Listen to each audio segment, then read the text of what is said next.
अब कतरे कतरिया।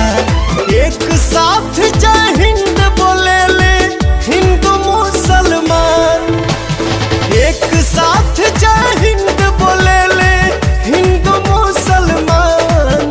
ई जहान हवे हो हमारे